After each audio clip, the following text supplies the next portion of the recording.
Alpha, beta এবং gamma ডাইভার্সিটির মধ্যে পার্থক্য। Suppose this is a region, অর্থাৎ এমন একটা জায়গা, তো যে জায়গাতে আমরা দেখতে পাচ্ছি অনেকগুলো হ্যাবিটেট আছে। তো এক্ষেত্রে দেখো এই যে দুটো হ্যাবিটেট আছে, তো এই দুটো হ্যাবিটেট কিন্তু সেম হ্যাবিটেট, এবং যেহেতু এই দুটো হ্যাবিটেট সেম, তো সেই কারণের জন্য এদেরকে আমরা বলবো হোমোজিনাস হ্যাবিটেট।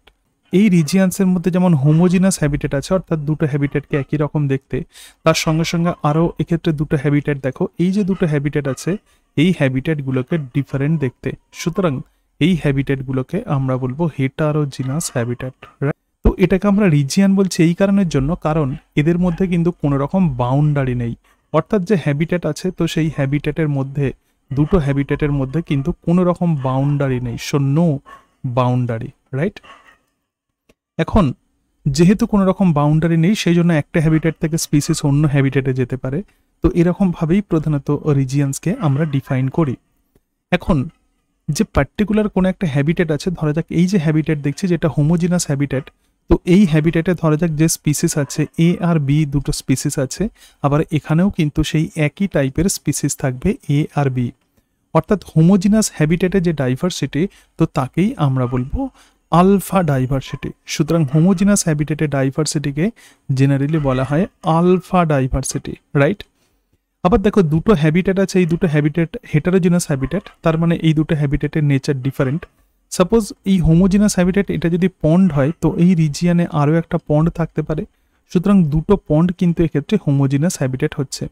আবার এক্ষেত্রে পন্ড আছে, আবার এটা ধরা যাক গ্রাসল্যান্ড আছে, রাইট। সো পন্ড আর গ্রাসল্যান্ড, তাহলে একটা পন্ডে যে স্পিসিস থাকবে, গ্রাসল্যান্ডে নিশ্চয়ই ডিফারেন্ট স্পিসিস থাকবে, তাহলে গ্রাসল্যান্ডে এক্ষেত্রে আমরা দেখতে পাচ্ছি সি ডি স্পিসিস আছে। দুটো হেটারোজিনাস হ্যাবিটেটে যে ডাইভার্সিটি থাকবে, তো তাকেই আমরা বলবো বিটা ডাইভার্সিটি। আবার কোনো একটা পার্টিকুলার রিজিয়ানে সমস্ত হ্যাবিটেটে আমরা যে ডাইভার্সিটি আমরা দেখতে পাই, তো সেই ডাইভার্সিটিকেই আমরা বলবো গামা ডাইভার্সিটি। তাহলে এক্ষেত্রে দেখো, এক্ষেত্রে ধরা যাক স্পিসিস আছে ই অ্যান্ড এফ, আবার এই জায়গাতে হয়তো ডিফারেন্ট স্পিসিস আছে, ধরা যাক এক্ষেত্রে আছে জি অ্যান্ড এইচ, রাইট। তাহলে এই রিজিয়ান্সে যত হ্যাবিটেট আছে, সমস্ত হ্যাবিটেটে যে ডাইভার্সিটি, তো সেই ডাইভার্সিটিকেই আমরা বলবো গামা ডাইভার্সিটি। আমরা দেখব যে ডেল্টা ডাইভার্সিটি। তো ডেল্টা ডাইভার্সিটি প্রধানত কাকে বলা হয়? ডেল্টা ডাইভার্সিটি মানে ধরা যাক এক্ষেত্রে দুটো রিজিয়ান আছে, so this is a region, এটা হচ্ছে রিজিয়ান এ, এবং এক্ষেত্রে আরও একটা রিজিয়ান আছে, তো এটা হচ্ছে রিজিয়ান বি, এবং এই দুটো রিজিয়ানে নিশ্চয়ই অনেক হ্যাবিটেট থাকবে। ধরা যাক এক্ষেত্রে এরকম টাইপের হ্যাবিটেট আছে, তার সঙ্গে সঙ্গে এরকম হ্যাবিটেট আছে, এরকম হ্যাবিটেট আছে, ডিফারেন্ট হ্যাবিটেট আছে, আবার এই জায়গাতেও হ্যাবিটেট আছে, so this is a habitat, এক্ষেত্রে আরও একটা হ্যাবিটেট, এবং তার সঙ্গে সঙ্গে এক্ষেত্রে আরও হ্যাবিটেট আছে। কিন্তু ঘটনা হচ্ছে দুটো রিজিয়ান্সের মধ্যে যখন ডাইভার্সিটি থাকবে, এবং সেই দুটো রিজিয়ান্স যখন বেরিয়ার দিয়ে সেপারেটেড থাকবে, তো তখনই এই দুটো রিজিয়ান্সের যে ডাইভার্সিটি, তো তাকেই আমরা বলবো delta diversity. So this is called as delta diversity. এবারে আমরা একটা এক্সাম্পলের সাহায্যে বোঝার চেষ্টা করব যে আলফা, বিটা, গামা ডাইভার্সিটির মধ্যে কি সম্পর্ক। দেখো এক্ষেত্রে আমরা একটা রিজিয়ান দেখতে পাচ্ছি, এবং এই রিজিয়ানে অনেকগুলো হ্যাবিটেট আছে, এবং এই হ্যাবিটেটের মধ্যে ধরা যাক যে স্পিসিস আছে, দুটো স্পিসিস আছে এ আর বি। আবার এই হ্যাবিটেটে যে স্পিসিস আছে সেটা হচ্ছে সি, আবার এই যে হ্যাবিটেট আছে এক্ষেত্রে যে স্পিসিস আছে সেটা ডি, আবার এক্ষেত্রে যে হ্যাবিটেট আছে তো সেই হ্যাবিটেটের স্পিসিস কিন্তু ই।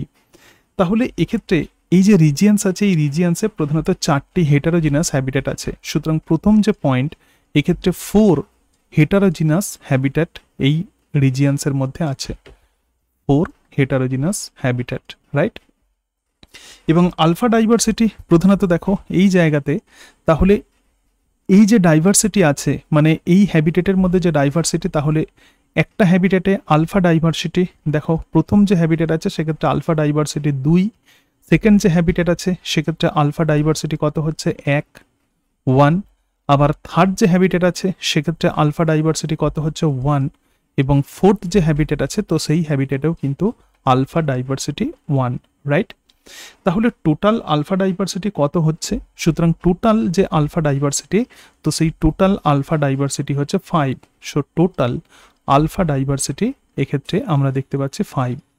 কিন্তু যেহেতু এক্ষেত্রে 4টে হ্যাবিটেটই প্রধানত হেটারোজিনাস হ্যাবিটেট, তো সেই কারণের জন্য আমাদেরকে অ্যাভারেজ করতে হবে। তাহলে এই জায়গাতে average alpha diversity, so average alpha diversity এই রিজিয়ানে কত হচ্ছে 5/4। তো এক্ষেত্রে অ্যাভারেজ আলফা ডাইভার্সিটি হচ্ছে 1.25, রাইট? এখন আমরা প্রত্যেকেই জানি যে আলফা ডাইভার্সিটি এবং তার সঙ্গে সঙ্গে into number of habitat, so alpha diversity into number of habitat মানেই কিন্তু gamma diversity, right? Alpha diversity into number of habitat মানেই কিন্তু গামা ডাইভার্সিটি। তাহলে এক্ষেত্রে আলফা ডাইভার্সিটি আমরা কত দেখলাম?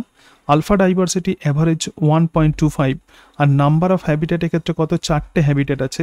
সুতরাং এই জায়গাতে গামা ডাইভার্সিটি যেটা হবে তো সেটা হচ্ছে 0.5, রাইট? সুতরাং গামা ডাইভার্সিটি এক্ষেত্রে আমরা দেখতে পাচ্ছি 0.5। আর বিটা ডাইভার্সিটি মানে বিটা ডাইভার্সিটির সঙ্গে আলফা এবং তার সঙ্গে সঙ্গে গামা ডাইভার্সিটির কি রিলেশনশিপ? বিটা ডাইভার্সিটি মানে gamma diversity by alpha diversity. সুতরাং গামা ডাইভার্সিটি আমরা দেখলাম কত? 0.5, এবং তার সঙ্গে সঙ্গে আলফা ডাইভার্সিটি আমরা দেখলাম 1.25। সুতরাং এক্ষেত্রে বিটা ডাইভার্সিটি হবে 0.4, রাইট? আমরা দেখলাম আলফা, বিটা এবং গামা ডাইভার্সিটির মধ্যে পার্থক্য কী, এবং তার সঙ্গে সঙ্গে আলফা, বিটা এবং গামা ডাইভার্সিটির মধ্যে relationship. So thank you, and that's it.